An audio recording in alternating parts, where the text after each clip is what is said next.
Hello, my name is Martin McNamee, and I'm a Senior Application Engineer at MSC.Software. Today I'm going to talk about how we can accurately simulate brake squeal.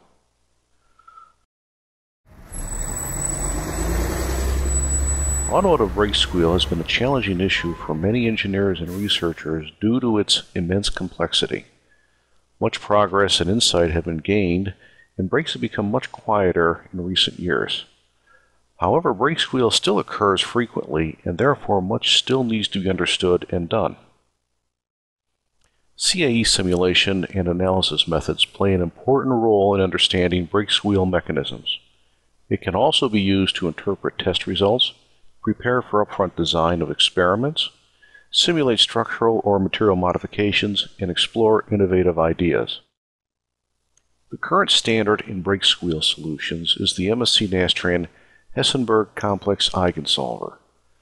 The Hessenberg method is known for superior accuracy with respect to finding all of the complex modes in the numerical solution space and speed and completion of the calculations.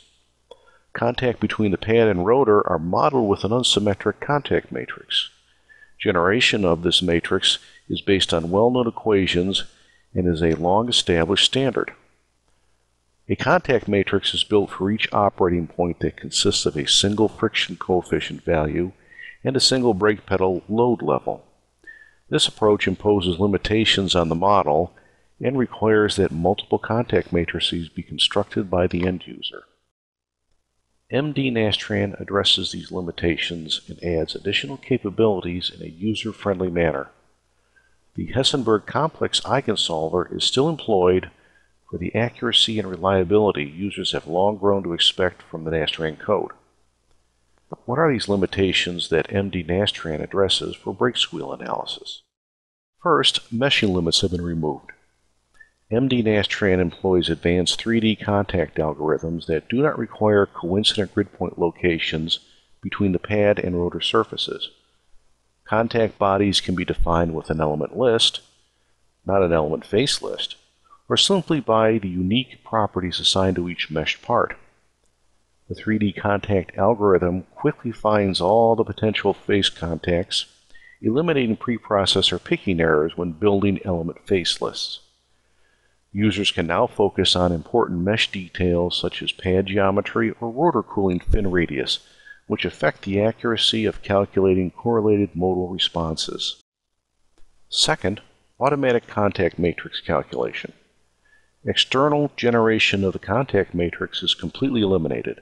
Instead, this matrix is calculated on the fly based on 3D contact areas.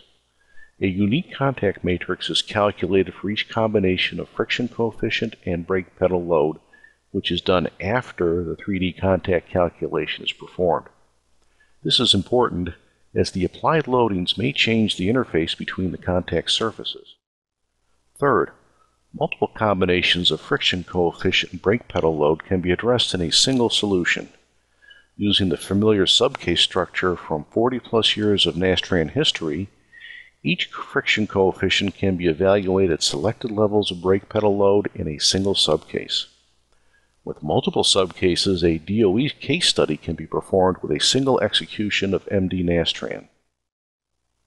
Fourth, nonlinear properties can be included for all or any parts. 3D contact, including glued contact, with other brake system components can be defined. Fifth, there is no need for unique models or alternate finite element codes. The same MD-Nastran model used in brake squeal analysis studies can be used in static solutions, a frequency response solution, or a unique nonlinear solution. In fact, all these solutions can be performed in MD-Nastran executions using analysis chaining, or perturbation operations. All the standard Nastran results requests are supported, such as CMS energy and MC fraction. Thanks for watching. If you'd like to learn more about how simulation can help you model and simulate brake squeal and other automotive systems, or other systems in different industries, please go to MSC.Software.com.